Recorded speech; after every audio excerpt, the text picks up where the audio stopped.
നമസ്കാരം. എൻ്റെ പേര് ഐശ്വര്യ. എൻ്റെ ഈ ഐശ്വര്യൊക്കെ കണ്ടിട്ട് വീട്ടുകാർക്ക് എനിക്ക് അങ്ങനെ പേരിടണം തോന്നും എന്ന് നിങ്ങൾക്ക് തോന്നും. പക്ഷേ നിങ്ങൾക്ക് തെറ്റി. എൻ്റെ മമ്മി പണ്ട് നേപ്പാളിൽ മഹാറാണി ആയിരുന്ന ഐശ്വര്യ മഹാറാണിയെ കുറിച്ച് എവിടെയോ ഒരുപാട് വായിച്ച് അവരെ അങ്ങ് ഇഷ്ടപ്പെട്ടു. അവരെ പോലെ തന്നെ എൻ്റെ മകൾക്കും രാജകീയമായ ഒരു ജീവിതം ഉണ്ടാക്കട്ടെ എന്ന് പറഞ്ഞിട്ട് എനിക്ക് ആ പേരും അങ്ങ് ഇട്ടു. എന്നിട്ട് എന്താ, കുറെ വർഷങ്ങൾക്ക് ശേഷം 2001 ഈ പറഞ്ഞ ഐശ്വര്യ മഹാറാണിയെയും അവരുടെ മുഴുവൻ കുടുംബത്തെയും ഒന്നടങ്കം അവരുടെ പുത്രൻ തന്നെ വെടിവെച്ച് കൊന്നു എന്നുള്ള ന്യൂസിൽ വന്നപ്പോ ഞാനും എൻ്റെ മമ്മിയും പരസ്പരം കുറച്ച് നേരം നോക്കിയിരുന്നു പോയി. പിന്നെ ഷേക്സ്പിയറും പറഞ്ഞിട്ടുണ്ടല്ലോ, പേരിൽ എന്തിരിക്കുന്നു എന്ന്.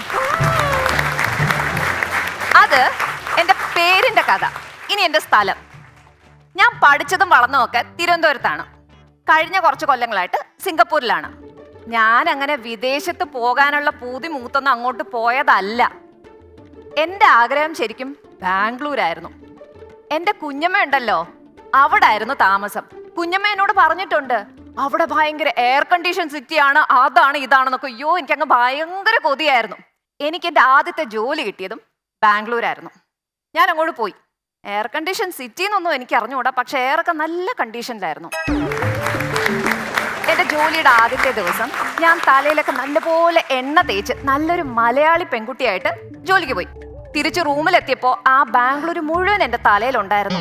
തലയൊന്ന് ചൊറിഞ്ഞ് നോക്കിയപ്പോൾ അയ്യോ, കറുത്ത് കരിക്കട്ട എന്തോന്നോ. അന്ന് ഞാൻ തീരുമാനിച്ചു, മലയാളത്തം കാണിക്കാനായിട്ട് അധികം തലയിൽ എണ്ണയൊന്നും തേക്കേണ്ട കാര്യമില്ലെന്ന്. പിന്നെ കുറെ നാള് ഞാൻ അവിടെ താമസിച്ചു. എനിക്ക് അങ്ങ് ഇഷ്ടപ്പെട്ടു ബാംഗ്ലൂർ. എനിക്ക് ഫ്രണ്ട്സായി. ഞാൻ വളരെ ഹാപ്പി ആയിട്ട് ജീവിക്കായിരുന്നു. അപ്പൊ തുടങ്ങി അടുത്ത പരിപാടി. എന്ത്? പെണ്ണ് കാണൽ. പഠിത്തം കഴിഞ്ഞ് നിൽക്കുന്ന ഒരു പെണ്ണ്, ജോലിയും കിട്ടി. പിന്നെ നാട്ടുകാർക്ക് ഇരിക്കപ്പുറതി ഉണ്ടോ? ബാംഗ്ലൂർ പരിചയമുള്ള ആൾക്കാർക്ക് അറിയായിരിക്കും, ഇന്ദിരാനഗർ എന്നൊരു സ്ഥലമുണ്ട്. അറിയോ? അവിടെ ഒരു പാർക്കുണ്ട്, 100 ഫീറ്റ് റോഡിന്റെ അടുത്ത്. അവിടെ നിറയെ ബെഞ്ചസും ഉണ്ട്. അതിലൊരു ബെഞ്ച്, ആ ബെഞ്ചും ഞാനും ഞങ്ങൾ സ്ഥിരമായിരിക്കും. അവിടെ ചെക്കന്മാര് വന്നും പൊക്കോണ്ടിരിക്കും. ഓരോ ചെക്കൻ പോകുമ്പോഴും ഞാൻ വീട്ടിലേക്ക് ഫോൺ ചെയ്തിട്ട് എന്തെങ്കിലും ഒഴിവൊഴി പറയും. അപ്പൊ അടുത്ത ചെക്കൻ വരും. അപ്പൊ ഈ വരുന്ന ചെക്കന്മാരൊക്കെ ഉണ്ടല്ലോ, സംസാരിക്കുന്ന കാര്യം ഏകദേശം ഒരേ കാര്യങ്ങളായിരിക്കും. പക്ഷെ ഒരു ചോദ്യം സ്ഥിരമായിരിക്കും. ഏത്? പാചകം ചെയ്യാനൊക്കെ അറിയാമല്ലോ അല്ലേ? വലിയ കാര്യങ്ങളൊന്നും അല്ല, അവിയൽ, സാമ്പാർ ഇത്യാദി. വീട്ടുകാർക്ക് പേരുദോഷം ഉണ്ടാക്കണ്ടെന്ന് വിചാരിച്ച് തല കുനിച്ച് ഞാൻ എന്നാട്ടി കൊടുക്കും. സത്യം പറയാലോ സുഹൃത്തുക്കളെ, ആ സമയത്ത് എനിക്ക് ആകെ ഉണ്ടാക്കാൻ അറിയാവുന്ന ചായ ആയിരുന്നു. അതും എൻ്റെ പപ്പൂസിന്, വീട്ടിലത്തെ നായ്ക്കുട്ടിയാ. അപ്പോഴാ സാമ്പാറും അവിയലും. എന്തായാലും എനിക്കിതങ്ങോട്ട് മടുത്തു തുടങ്ങിയേ. അപ്പോ രോഗി ഇച്ഛിച്ചതും വൈദ്യം കൽപ്പിച്ചതും പാലെന്ന് പറയുന്ന പോലെ ആ സമയത്ത് എനിക്ക് സിംഗപ്പൂരിൽ നിന്ന് ഒരു ജോലിക്ക് ഓഫർ വന്നു. ഞാനത് കണ്ണും പൂട്ടി സ്വീകരിച്ചു. വീട്ടുകാരോട് കള്ളവും പറഞ്ഞു. 2 മാസത്തെ പ്രോജക്റ്റ് ആണെന്ന് പറഞ്ഞ് ഞാൻ പോവാൻ തയ്യാറെടുത്തു. നാട്ടുകാർക്കും ഭയങ്കര ഇംപ്രഷൻ. അവർ പറഞ്ഞു, അയ്യോ പെങ്കൊച്ച് ഒറ്റയ്ക്ക് വിദേശത്ത് പോകുന്നു, അറിയാൻ വയ്യാത്ത സ്ഥലം, ഒരു മനുഷ്യനെ അറിയൂല, അയ്യോ എന്തൊരു ധൈര്യമെന്ന്. ധൈര്യം. ഞാൻ പ്ലെയിനിൽ ഇരിക്കുന്ന ഇരിപ്പ് കണ്ടാലും പറയും അവർക്ക് ഭയങ്കര ധൈര്യമാണെന്ന്. ഈ പന്തം കണ്ട പെരിച്ചാഴി തോറ്റുപോകും, അതുപോലെ എൻ്റെ ഇരിപ്പ്. ഞാൻ പ്ലെയിനിലങ്ങോട്ട് ഇരുന്നു. പ്ലെയിനങ്ങോട്ട് സ്പീഡ് കൂടിയെന്ന് കണ്ടപ്പോൾ ഞാൻ മുൻപത്തെ സീറ്റിന് ആഞ്ഞൊരു ബ്രേക്ക് ചവിട്ടുന്ന ഒരു ഫീലായിരുന്നു. അതുപോലെ പ്ലെയിൻ വലത്തോട്ട് ഇങ്ങനെ ചെരിയുമല്ലോ, അപ്പം ഞാൻ ഇടത്തോട്ട് ഇച്ചിരി വെയിറ്റ് ഒക്കെ കൊടുത്ത് ഇങ്ങനെ ബാലൻസ് ചെയ്യാൻ നോക്കും. പിന്നെ ടെർബുലൻസ്, എയർ പോക്കറ്റ് ഇത്യാദി. അയ്യോ, അതിൻ്റെ ഒക്കെ ഇടയിൽ വന്നു കഴിഞ്ഞാൽ എൻ്റെ അവസ്ഥ ഒരു വല്ലാത്ത അവസ്ഥയാണ്. ലാൻഡ് ചെയ്തപ്പോഴേക്കും ഞാൻ വേർത്തൊലിച്ചു. അയ്യോ, ഒരു പരുവമായിട്ടുണ്ടായിരുന്നു. അപ്പോൾ അപ്പുറത്തിരിക്കുന്ന ആൻറ്റി എന്നോട് ചോദിച്ചു, മോളെ നന്നായിട്ട് ഉറങ്ങിയിട്ടുണ്ടായിരുന്നല്ലോ അല്ലേ? എന്തായാലും ഞാൻ സിംഗപ്പൂരിൽ ലാൻഡ് ചെയ്തു. അവിടെ സിംഗപ്പൂരിൽ ചൈനീസ് വംശജർ ഒരുപാടുണ്ട്, നിങ്ങൾക്ക് അറിയാമായിരിക്കും. എനിക്കാണെങ്കിൽ ചൈനീസ് ആഹാരം ഭയങ്കര ഇഷ്ടമാണ്. നൂഡിൽസ്, ഫ്രൈഡ് റൈസ്, ഗോബി മഞ്ചൂരിയനൊക്കെ. അങ്ങനെ കിട്ടിയൊരു ദിവസം ഞാൻ ഒരു ചൈനീസ് റെസ്റ്റോറൻറ്റിൽ പോയി. മെനു കാർഡ് അങ്ങോട്ട് നോക്കി, ഗോബി മഞ്ചൂരിയൻ കാണുന്നില്ല.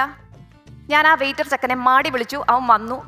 ഞാൻ ചോദിക്കുന്നു, അവൻ മനസ്സിലാവാത്ത പോലെ അവിടെ നിൽപ്പുണ്ട്. അപ്പോൾ ഫ്രൈഡ് റൈസ് കണ്ടു. ഞാൻ പറഞ്ഞു ശരി കൊണ്ടുവന്ന് പറഞ്ഞു. കൊണ്ടുവന്നു. നമ്മുടെ നാട്ടിലത്തെ ഫ്രൈഡ് റൈസുമായിട്ട് യാതൊരു ബന്ധവുമില്ല. ഞാൻ അവനോട് തർക്കിച്ചു. അപ്പോഴാണ് മനസ്സിലാവുന്നേ, നമ്മൾ ഈ നാട്ടിൽ ചൈനീസ് ആഹാരം എന്ന് പറഞ്ഞിരിക്കുന്ന സാധനങ്ങൾ ചൈനക്കാർ കണ്ടുകോ കാണേ കേക്കേ അറിയോ ഒന്നും ചെയ്യാത്ത കുറെ സംഭവങ്ങളാണ്. അങ്ങനെ ഇങ്ങനത്തെ കുറേ കണ്ടുപിടുത്തലുകളുമായിട്ട് ഞാൻ അങ്ങനെ ജീവിച്ചുകൊണ്ടിരിക്കുകയായിരുന്നു സിംഗപ്പൂർ. നിങ്ങൾ ഓർക്കണം, ഞാൻ 2 മാസത്തെ പ്രോജക്റ്റ് എന്ന് പറഞ്ഞ് കള്ളം പറഞ്ഞിട്ടാണ് അവിടെ വന്നത്. 4-5 മാസമായിട്ട് തിരിച്ച് മോളെത്താത്തപ്പോൾ അവർക്ക് മനസ്സിലായി വീട്ടുകാർക്ക് എന്താ സംഭവം. അപ്പൊ തുടങ്ങി ഫോൺ വിളിച്ച് ചീത്തവിളി, ബഹളം, വഴക്ക് എല്ലാം. ഒരൈഡിയ അപ്പൊ തന്നെ എൻ്റെ ബുദ്ധിയിൽ പൊട്ടിമുളച്ച്. എന്താ അറിയോ കാര്യം? എന്താന്ന് വെച്ചാൽ എൻ്റെ ഓഫീസിൽ എന്നോട് പ്രേമാഭ്യർത്ഥന നടത്തിയ ഒരു പാലക്കാട്ടുകാരൻ ഉണ്ടായിരുന്നു. അപ്പോൾ ആ സമയത്ത് ഞാൻ പുള്ളിക്കാരനോട് സോറി ചേട്ടാ, ഞാൻ വീട്ടുകാർ പറയുന്ന പോലെ ചെയ്യൂ എന്നൊക്കെ പറഞ്ഞ് ഒഴിവാക്കിയതാ. പക്ഷെ ഇപ്പോൾ ആവശ്യം എൻ്റെതായി പോയല്ലോ. അപ്പൊ ഞാൻ പുള്ളിക്കാരനെ അവിടെ പിടിച്ചിരുത്തി ഡിസ്കസ് ചെയ്തു. അപ്പൊ മനസ്സിലായി പുള്ളിക്കാരനെ അടുത്തിടയ്ക്ക് എങ്ങും കല്യാണം കഴിക്കണ്ടെന്ന്. അപ്പൊ ഞങ്ങളൊരു എഗ്രിമെന്റിലെത്തി. അപ്പോ ഞാൻ വീട്ടിലേക്ക് ഫോൺ ചെയ്യുന്നു, പറയുന്നു നിങ്ങൾ പേടിക്കണ്ട, ഞാൻ കല്യാണം കഴിച്ചോളാം. കുറച്ച് നാൾ കഴിഞ്ഞിട്ട് നിങ്ങൾ ചെക്കനെ കണ്ടുപിടിക്കാൻ വേണ്ട, ഞാൻ ഒരെണ്ണത്തിന് ഇവിടെ കണ്ടുപിടിച്ച് വെച്ചിട്ടുണ്ട്. അപ്പൊ എല്ലാം സെറ്റായേ. തെറ്റി എനിക്ക്. എൻ്റെ വീട്ടുകാരെ നോക്കുമ്പോൾ അവരുടെ പെങ്കൊച്ച് ഏതോ ഒരു നാട്ടില്, അതും അവക്ക് പ്രേമിക്കുന്ന ആൾ അവിടെ തന്നെ ഉണ്ട്. പുതിയ പുകിലൊന്നും ഉണ്ടാക്കണ്ടെന്ന് വെച്ച് അവരെല്ലാത്തിനും സമ്മതിച്ചു. അടുത്ത മുഹൂർത്തത്തിന് കല്യാണവും സെറ്റായി. അപ്പോഴാ ഞാൻ പെട്ടല്ലോ. ഞാൻ പോയി പുള്ളിക്കാരൻ്റെ അടുത്തേക്ക്. പുള്ളിക്കാരാണെങ്കിൽ യാതൊരു കൂസലും ഇല്ല. എന്നോട് പറയുവാ, ഞാൻ ഇങ്ങനെ ഒരു വരം വരച്ചാൽ എൻ്റെ വീട്ടുകാർ, അതായത് പുള്ളിക്കാരൻ്റെ വീട്ടുകാർ അവിടെ നിൽക്കുമെന്ന്. പുള്ളിക്കാരൻ ഫോൺ എടുത്ത് അച്ഛനടുത്ത് സംസാരിക്കാം. അച്ഛാ സോറി, ഞങ്ങൾക്കിപ്പോൾ കല്യാണം കഴിക്കാനൊന്നും സമയമില്ല, ഞങ്ങളുടെ പ്രോജക്റ്റ് ഗൗലൈവാണ്, അതാണ് ഇതാണ്, ബിസിയാണ്, മറ്റതാണ്, കുടച്ചക്രമാണ്, ആകെ കിട്ടുന്ന ഒരു ഞായറാഴ്ചയാണ്, ഞങ്ങൾക്കിപ്പോൾ വരാൻ പറ്റൂലെന്ന്. അപ്പോൾ മറുവശത്തുനിന്ന് അച്ഛൻ, മോനെ സാരമില്ല, ആ ഒഴിവ് കിട്ടുന്ന ഞായറാഴ്ച നീ ഇങ്ങ് പോര്, കല്യാണം കഴിച്ചിട്ട് അന്ന് തന്നെ തിരിച്ചു പോക്കാൻ പറഞ്ഞു. പിന്നെ എല്ലാം വളരെ പെട്ടെന്നായിരുന്നു. ഇപ്പോൾ ഞങ്ങളുടെ കല്യാണം കഴിഞ്ഞിട്ട് 1 ദശാബ്ദിയിലേറെയായി. ഇപ്പോഴും നാട്ടുകാരുടെയൊക്കെ വിചാരം ഞങ്ങളുടെ പ്രേമവിവാഹമായിരുന്നെന്നാ. പക്ഷേ അതിന് പിന്നിലെ വളരെ പരിതാപകരമായ സത്യം ഞങ്ങൾക്ക് മാത്രമേ അറിയുള്ളൂ. ഇപ്പൊ നിങ്ങൾക്ക്